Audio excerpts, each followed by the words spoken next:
मेरे प्रिय दर्शकों नमस्कार। प्रिय दर्शकों, ऋषि ज्योतिष में आपका स्वागत है।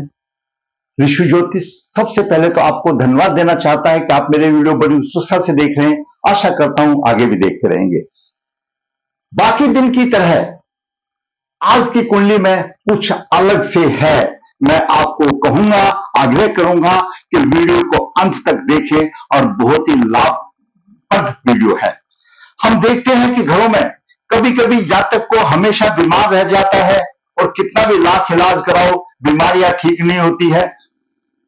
उसके ऊपर कुछ और चीजों का प्रभाव हो सकता है, वह भी देख लेना आवश्यक है। क्योंकि वैदिक ज्योतिष में और सभी ग्रंथों में यह वर्णन मिलता है कि ऊपरी हवाएं, नजर दोष, प्रेत बाधा या कुछ ऐसी बीमारियां हो जाती हैं जो कि ग्रहों के अशुभ प्रभाव से होते हैं या अतृप्त आत्माओं के होते हैं।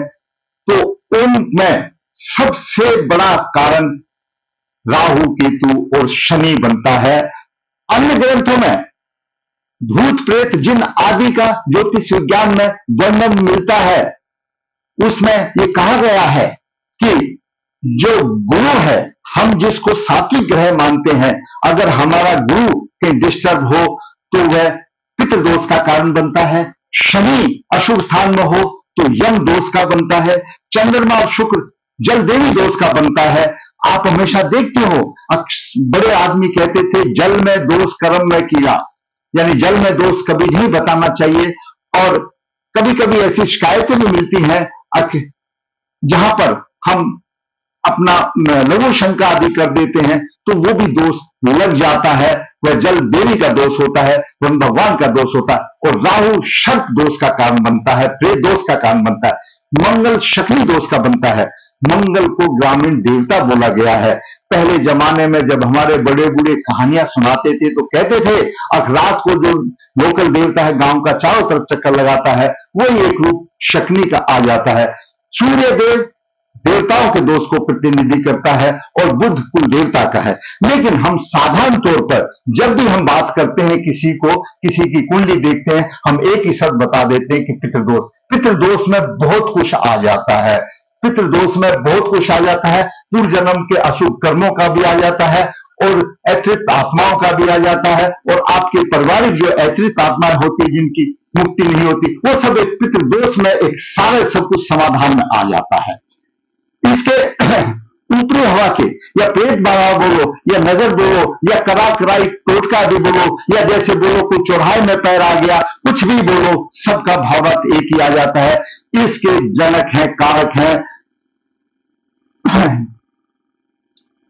शनि, राहु और केतु।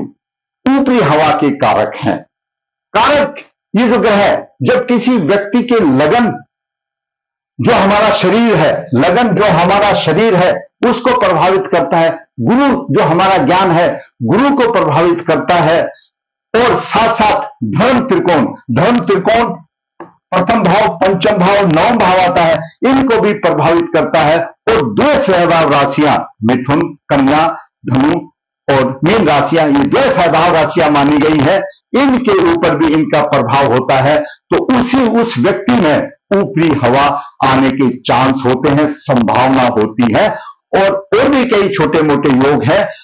ऐसे राहु केतु ऊपरी हवा के प्रबल कारक बन जाते हैं। शनि भी राहु जैसे काम करता है। और इनका प्रभाव जब मन क्या है? चंद्रमा है। शरीर क्या है? लगन है। ज्ञान गुरु है। और धर्म आदि नौ भाव है, धर्म त्रिकोण तीनों है। इन पर जब होता है तो ऊपरी हवाएं सक्रिय हो जाती हैं। आमतौर पर देखा होगा, जब अंधेरा होते ही इनकी हवाओं का नकारात्मक प्रभाव होता है। कहते हैं राहु का स्थान घर में कहां है? देहली के ऊपर है। अगर आपकी जहां देहली है उसके अंदर आपकी शुभ स्थितियां हैं तो राहु अंदर जा नहीं सकता है। और भी कई घटक हैं इस दबाव के कारण, लेकिन इसमें मैं आज आपको सूक्ष्म रूप से मैं बताऊंगा और इस कुंडली में क्या आ रहा है वो भी मैं बताऊंगा। सबसे पहले मैं कुंडली का बता दूं। कन्या लगन की कुंडली है। 10 फरवरी 1993 कृष्ण पक्ष 5 हस्तचरण 4 बुधवार को जन्म हुआ। आज का विषय है ऊपरी हवाएं, प्रेत बाधा, अतृप्त आत्मा, भूत प्रेत आदि का प्रभाव। लगन में हस्त नक्षत्र पिता को भारी होता है। मैंने अपने पहले वीडियो 148, 139, 151 में बताया था, हस्त नक्षत्र और लगन में हो, चंद्रमा कन्या राशि में हस्त नक्षत्र में हो तो पिता के लिए भारी होता है। तो कन्या लगन के 17 डिग्री है, चंद्रमा 20 डिग्री पर है, गुरु 20 डिग्री 40 मिनट पर है, तृतीय भाव में राहु 24 डिग्री पर है, पंचम भाव में शनि 27 और सूर्य 28 डिग्री पर है, बुध 11 डिग्री 30 लेकर अस्त है, बुध लग्नेश है। सप्तम भाव में नौ भाव का स्वामी शुक्र उच्च राशि में है। यहां पर शुक्र उच्च राशि में है, शुक्र उच्च राशि में, नौ भाव में केतु 24 डिग्री लेकर विराजमान, मंगल 15 डिग्री लेकर के विराजमान है। ये ग्रहों की स्थिति रही। लग्न छठे भाव में अस्त है, धर्म त्रिकोण पर केतु राहु का प्रभाव है। धर्म त्रिकोण 3 त्रिकोण है, लगन भाव, पंचम भाव और नौ भाव, तीनों पर राहु का प्रभाव है और नौ भाव पर राहु केतु दोनों का प्रभाव है। और नौवेश शुक्र पर भी राहु का प्रभाव है और शनि का प्रभाव है। तो ये पूरा प्रभाव है। और ये जातक साधारण तौर पर हम कहते हैं अगर लग्न छठे भाव में अस्त हो गया बीमार होगा, बीमारियां ठीक नहीं होगी, बीमारियां ठीक नहीं होगी। उन्होंने लाख इलाज करा लिया लेकिन बीमारी ठीक नहीं हो रही। जब इलाज के बाद जब दूसरा कारण देखा तो और भी कुछ काम पता, जो कि मैंने आज आपको वीडियो बना करके मैं बता रहा हूं कि ये कैसे होता है। शनिदेव जो है इसे राहु के समान माना गया है। यदि उक्त भावों में संबंध बनाए तो भूत प्रेत से पीड़ा थे। यानी शनि अगर पंचम भाव लगन का भाव और भाग्य भाव से अशुभ संबंध बनाए तो पीड़ा होती है। हालांकि शनि इसमें छठे और पंचम भाव का स्वामी है, कन्या लगन में मित्र है, लेकिन राहु केतु का इनका धर्म कौन का हिसाब आ गया, इसलिए और सूर्य के साथ में अस्त हो गया। तो यह भी एक भूत प्रेत को पीड़ा देता है। उसके बाद बात करते हैं चंद्रमा। चंद्रमा हमारा मन है। वो कहते हैं ना कि जब ग्रह नक्षत्र कमजोर होते हैं सारी विपदाएं आ जाती हैं। जब हमारा मन कमजोर हो जाता है तो हम हताश हो जाते हैं। चंद्रमा के ऊपर, मन के ऊपर भी अगर इनमें से किसी का प्रभाव हो जाता है तो भूत प्रेत, नजर, टोटका, जादू टोना की बन जाती है। और उसके बाद आता है गुरु ज्ञान। जैसे मैंने पहले ही बताया, ज्ञान गुरु सात्विक ग्रह है, गुरु सात्विक ग्रह है। शनि राहु केतु के संबंध आने से ग्रह वो दुर्बल हो जाता है, गुरु भी दुर्बल हो जाता है। उसके बाद आता है लग्न। लग्न हमारा शरीर है, शरीर का प्रतिनिधि करता है। इसका संबंध अगर राहु केतु से हो जाता है तो वह परेशानी में आ जाता है। पंचम भाव धर्म त्रिकोण का हिस्सा है और पूर्व जन्म के कर्मों का हिसाब किताब भी पंचम भाव से होता है। पूर्व जन्म के संबंध रखता है, इसका प्रेत आत्मा से संबंध हो जाता है। तो पंचम भाव बुद्धि विवेक की आदि भाव है, तो अपनी बुद्धि विवेक खो देता है। यहां पर शनि और सूर्य की युति खास तौर से प्रेत बाधा कर दे तो उसमें बुद्धि तो रहती ही नहीं, बुद्धि नष्ट हो जाती है और अतिरिक्त आत्माएं, अतिरिक्त ऊपरी हवाएं उसके ऊपर प्रभाव डालती हैं। उसके बाद आता है अष्टम भाव को गूढ़ विद्या का भाव कहा गया है, आयु तथा मृत्यु का भाव है। इसमें अगर चंद्रमा या पाप ग्रह हो तो भी ऐसी आ जाती है। वो इस स्थिति में नहीं है, अष्टम भाव में चंद्रमा या पाप ग्रह नहीं है, ये बात मान लिया, वो इसमें नहीं है, लेकिन और किसी में हो सकता है। मैं आपको मोटे मोटे सभी में जो मिलते हैं, नवम भाव भाग्य भाव है, धर्म का भाव है। पूर्व जन्म के पुण्य कर्मों में कमी होती है तो भाग्य भाव पीड़ित हो जाता है, भाग्य पीड़ित होता है और दुर्बल हो जाता है। उसके साथ साथ अभी देखिए दर्शकों, लगन पर केतु का प्रभाव है। केतु की 20 डिग्री 24 डिग्री 20 डिग्री चंद्रमा भी पीड़ित है, गुरु भी पीड़ित है। राहु का 9 भाव पर प्रभाव है और केतु का यहां पर शनि राहु सभी के ऊपर प्रभाव है। तो मतलब लगन भाव भी पीड़ित हो गया, पंचम भाव भी पीड़ित हो गया और 9 भाव भी पीड़ित हो गया, धर्म त्रिकोण पीड़ित हो गया, चंद्रमा पीड़ित हो गया, गुरु पीड़ित हो गया और लग्न स्वयं अस्त हो गया। तो बचा क्या? हमारे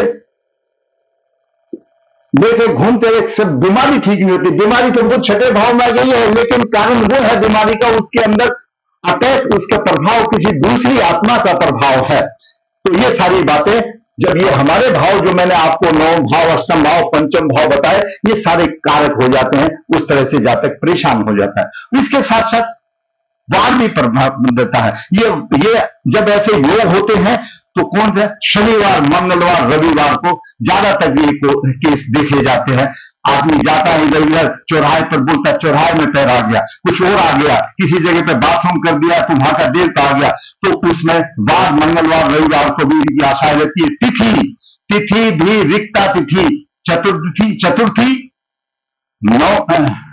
नौमी और चतुर्दशी, ये भी इसमें और अमावस्या, इसमें भी ऐसे चांस होते हैं।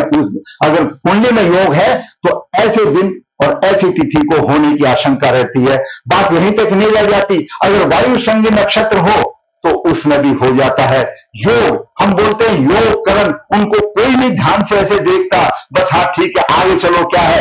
योग अगर विष्कुम योग हो जिसके कि स्वामी यमराजा है तो भी ऐसी हो जाती है, और राधात में हुआ हो जिसके वायु है वह भी हो जाता है। इंद्र जिसके पितृ देवता है योग में, उसको भी ये बाधा आ सकती है, उसमें आ जाती है। करण, वृष्टिकरण इनके स्वामी यम है, और किस्तुघन इसके स्वामी मरुत है, और नाग इसके स्वामी शर्त है। तो उस करण में भी ऐसा बालक पैदा हो और ग्रहों का ऐसा योग हो तो आ जाती है।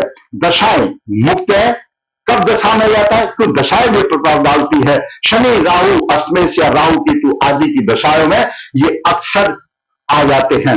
ऊपरी हवा के कुछ योग, लगन पंचम, लगन पंचम और छठा अष्टम और नौ भाव पर राहु केतु का, शनि मंगल का अशुभ प्रभाव हो और चंद्रमा भी पीड़ित हो, पंचम भाव में शनि सूर्य हो और लगन पर क्रूर ग्रहों की दृष्टि हो और लग्नेश भी निर्बल हो, छठे भाव का स्वामी लगन में हो और मंगल की दृष्टि हो, लगन में राहु, पंचम में शनि और गुरु अष्टम में हो, तो इस प्रकार के योग सब प्रेत बाधा को जन्म देते हैं। हम साधारण तौर पर ये बता देते हैं कि पितृदोष हो गया, पितृदोष हो गया, पितृदोष हो गया, लेकिन दर्शकों वह जातक परेशान रहता है। उसके शरीर के ऊपर कुछ ऊपरी बाधा, अतिरिक्त आत्मा, अतिरिक्त जो वायुमंडल में रहती है वह उसके ऊपर प्रभाव डालती है और परेशान हो जाता है। किसी को बीमारी से हो जाता है, किसी को प्रगट रूप में परेशान करती है, और उनका सबसे ज्यादा अटैक आंखों पर होता है। क्यों?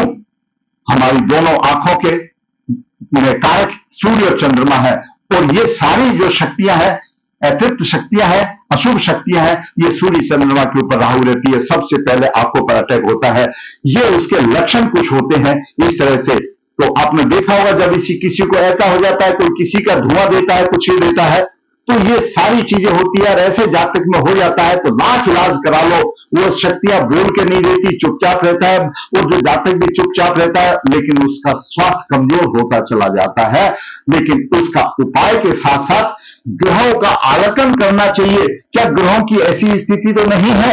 अगर ऐसी स्थिति है तो वैदिक ज्योतिष के हिसाब से इसका नारायण बलि श्राद्ध करे, भूत बलि श्राद्ध करे, प्रेत बलि श्राद्ध करे, नाग बलि श्राद्ध करे, काक बलि श्राद्ध करे, और उसके बाद अपने जीवन में भगवान हनुमान की साधना, चालीसा आदि करे। कुछ एक लोग भी करते हैं कि कोई ताबीज बना देता है, कुछ बना देता है, तो उसके ऊपर अटैक नहीं हो पाती। लेकिन हमको ये समझ में नहीं आता है कि ताबीज से हो जाता है, इलाज हो जाता है, उसमें कोई दो राय नहीं है, बिल्कुल सफल इलाज होता है। लेकिन अगर आपकी पारिवारिक कोई आत्मा है, अतिरिक्त आत्मा है, तो फिर भटकती रहेगी। जैसे ही ताबीज निष्क्रिय हुआ या खुल गया तो फिर अटैक डालेगी। उसका सबसे पहला उपाय है उनको मुक्ति दिला दो। हो सकता है वो आत्माएं पारिवारिक हो, अगर बाहर की है तो ताबीज से हो जाएगा, दूसरे भी आदमी उसको ठीक है। लेकिन आपकी पारिवारिक आत्मा का ऐसा प्रभाव है जो प्रेत बाधा आ रही है, तो उसकी मुक्ति दिलाने से ही होगा। तो दर्शकों, आज के वीडियो में मैंने आपको महत्वपूर्ण बताया। और अभी देखिए गुरु की महादशा 6/8/20 से लेकर के 6/8/36 तक हस्त नक्षत्र में है, शनि की अंतर्दशा चल रही है। वह जातक परेशान हो रहा है, और आयु कितनी है? 41 साल की उम्र की है, परेशानी आ जाती है। दूसरा, मैंने आपको वीडियो 148, 149, 151 बताया था। अगर लगन में कन्या राशि हो और चंद्रमा हो और हस्त नक्षत्र हो तो ऐसा जातक पिता के लिए भारी होता है। वो इसी कुंडली में मैं आपको संयोग बताता हूं। पिता दसम भाव पिता का भाव है, अष्टमी से मंगल वहां बैठा हुआ है। मंगल दिग्बली है, वो एक अलग बात है, उसमें कुछ फल देगा, लेकिन अष्टमेश होते हुए तकलीफ भी देगा, परेशानी भी देगा। दूसरा, 9 भाव पिता का है, 9 में शुक्र यहां पर है, सप्तम भाव में शुक्र के ऊपर राहु और शनि का प्रभाव है। तो पिता के लिए भी अशुभता बनती है। और 9 भाव में केतु है, ऐसे जातक को भाग्य साथ नहीं देता, पिता का सुख नहीं मिलता, हमेशा बीमार रहता है, तो लगन कमजोर है। ये है जो उपाय मैंने बताया, उसके साथ साथ आपको और भी उपाय करना पड़ेगा। सूर्य को बलवान करना पड़ेगा, सूर्य को सुबह उठते ही उसको अर्घ देना पड़ेगा, शनि के उपाय करने पड़ेंगे। और लगन में बुध का, शनि का और शुक्र का, तीनों का भाग्यवती लॉकेट जरूर धारण कीजिए। उन ऐसी आत्माएं हो सकता है कि पारिवारिक हो जो प्रेत बाधा दे रही है, उनका निवारण करने के बाद आप भाग्यवती लॉकेट गले में धारण कर लीजिए। मैं कहता हूं आपको कुछ करने की जरूरत नहीं। और ऐसे सब केसेस में मैंने ये देखा है अपने अनुभव में, अब वो प्रेत आत्माएं प्रकट हो जाती हैं, बाहर की होती है तो भी प्रकट हो जाती हैं, हमारे साथ साथ घूमती रहती है। वो मैंने अपने अनुभव में देखा है, मैंने अपने अनुभव में देखा है।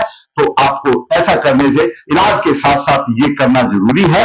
अगर रतन धारण कर लो और ये उपाय कर लो तो सब बल्ले बल्ले हो जाएगी, सब ठीक हो जाएगा। मैंने देख लिया, बहुतों को देख लिया, बहुत ही पितृदेव घर के बाहर के मैंने प्रकट होते हुए देखे जो ऐसे चल जाते हैं। हमको जाने अनजाने में पता नहीं चलता, हम कहीं चलते चलते कहीं पर गाड़ी रोक करके हम बाथरूम की शंका लगी बाथरूम करने उतर जाते हैं। हो सकता है वो पहले किसी देव का स्थान हो, वो भी मैंने देखा है। हो सकता है हम जैसे पवित्र नदियों में स्नान करने के लिए जाते हैं और वहीं पर लगभग शंका लगी होगी तो जल देवी दोष हो जाता है। तो दर्शकों, ये सारी चीजें हैं, एक सृष्टि में है, बरकरार है, हमेशा है, इनका प्रभाव है, इनके प्रति सजग रहना बहुत जरूरी है। मैं समझता हूं आज का वीडियो आपको, अगर आप ध्यान से देखेंगे, समझेंगे, नहीं समझ आता समझिए तो आपकी बहुत ज्ञान वृद्धि है। ये सारे नजर लगना, टोक लगना, जादू कराना, ये कराना सब ग्रह कमजोर होने का है। जिसके घर ग्रह कमजोर होते हैं उसी के साथ होते हैं। ग्रह आपका अपना आप कमजोर हो गया, लगन पीड़ित हो गया, लगन खड्डे में गिर गया, चंद्रमा कमजोर हो गया, गुरु कमजोर हो गया, बचा क्या? सूर्य कमजोर हो गया, बचा क्या? राहु और केतु शनि का प्रभाव हो गया, सब चीज तो हो गई। तो दर्शकों, मैंने होनहार पुरुष जिसकी आयु अभी 41 साल की है, जो बेचारा जूझ रहा है, उसने मेरा वीडियो देखा तो सोचा गुरुजी मेरे साथ ऐसा हो रहा है, मैं ठीक नहीं हो रहा हूं, ये बीमारी है। कोई बात नहीं, देख के हमने अध्ययन किया तो बीमारी तो होगी ही जब छठे भाव में और वो अशुभ स्थिति में लग्नेश है और लगन पर प्रभाव है। लेकिन इलाज के साथ साथ उसके पीछे बीमारी जो असली जड़ है वो मैंने आपको बताई ये है, और ठीक करो और ठीक हो जाएगा। मेरी इस चीज का बड़ा अनुभव है, मैंने बहुत देखा है, तो जरूरी बात है ये उपाय करना चाहिए। दर्शकों, ऋषि ज्योतिष आपकी कुंडली का विश्लेषण करके आपका मार्गदर्शन करता है। आज ये बहुत महत्वपूर्ण टॉपिक है जो मैंने मुख योग आपको बताए हैं, जिनको कि इस तरह से हो जाता है तो आपको फायदा उठाना चाहिए। अगर आप समझते हैं कि ये वीडियो किसी के काम का है तो मैं कहूंगा इसको लाइक करें, शेयर करें और दोस्तों को भेजें। और दर्शकों, ऋषि ज्योति नर्मदा जी के तट के नजदीक है। मां नर्मदे सबका दुख दूर करती है, माता नर्मदे। यहाँ पर काल शब्द पितृदेव की पूजा की जाती है। यहाँ पर ऐसे ऐसी कुंडलियों के पूर्व प्रकट हो जाते हैं, मुक्ति होकर लेके चले जाते हैं। ऐसे स्थान और भी हैं, मैं ये नहीं कहूंगा यही भी है, लेकिन जो भी ऐसा है तो ये उपाय अवश्य कीजिए। जो संपर्क करना चाहता है कर सकता है। ऋषि ज्योतिष हाथ से पत्रिका लिखता है, कुंडली को निचोड़ देता है और आपकी राह आसान कर देता है। ऋषि ज्योतिष कन्या भाव की गुणमिलान बिना किसी शुल्क का भेजता है। जरूरत है आपको ऋषि ज्योतिष से पढ़ने की, जरूरत है आपको वीडियो देखने की, जरूरत है आप वीडियो पर बने रहने की, जरूरत है आपको चैनल पर बने रहने की। अंत में कहूंगा, अगर आपका मेरे वीडियो से कुछ आपकी ज्ञान की वृद्धि होती है तो मैं कहूंगा मेरा वीडियो आप लाइक अवश्य करें, शेयर करें, और जिसने चैनल सब्सक्राइब नहीं सब्सक्राइब करें, ताकि मेरा भी मनोबल ऊंचा और इसी प्रकार मैं वास्तविक कुंडलियां को लेकर के आपका मार्गदर्शन करता रहूं। धन्यवाद।